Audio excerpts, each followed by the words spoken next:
If three sadhus fall, we Hindus should stand up and at least 3,000 people, Hindus should become sannyasis today. Only if we give this kind of response, future is even going to see the remains of Hinduism.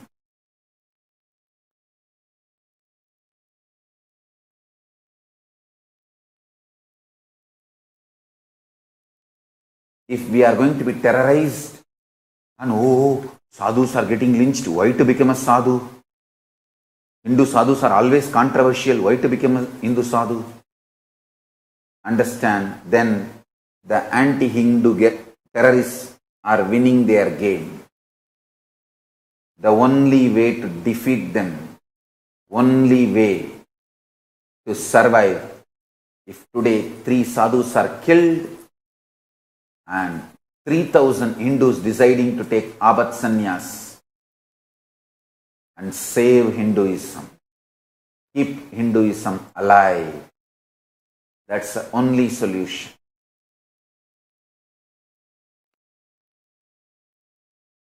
Whether you are going to do it or not, that is the only practical solution.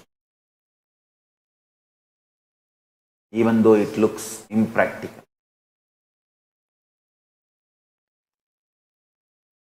I will do my work, I will do my tyaga, which I need to do. I will do every tyaga in every possible way to keep this great spiritual Hindu tradition alive. I tell you, death of Hinduism means death of whole spirituality, death of whole life positivity, and death of humanity.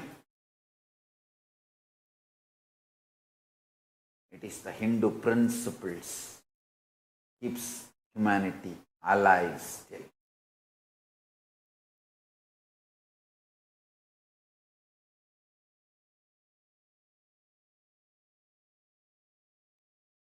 Not just saving Hinduism, it is all about saving the planet Earth, saving humanity.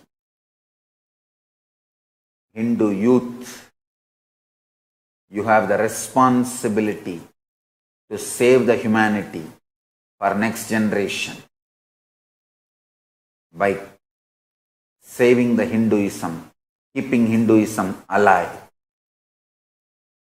If 3 sadhus are killed, 3,000 Hindu youths,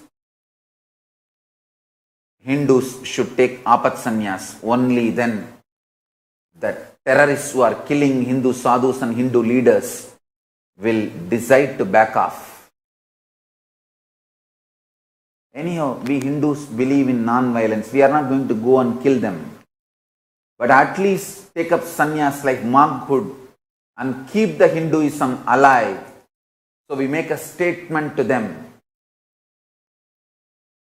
that we are not going to collapse.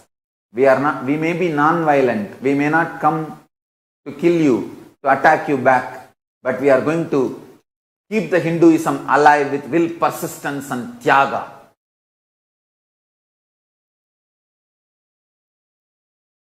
Tyaga is the only antidote for this continuous Hindu Holocaust happening all over the world, especially in India.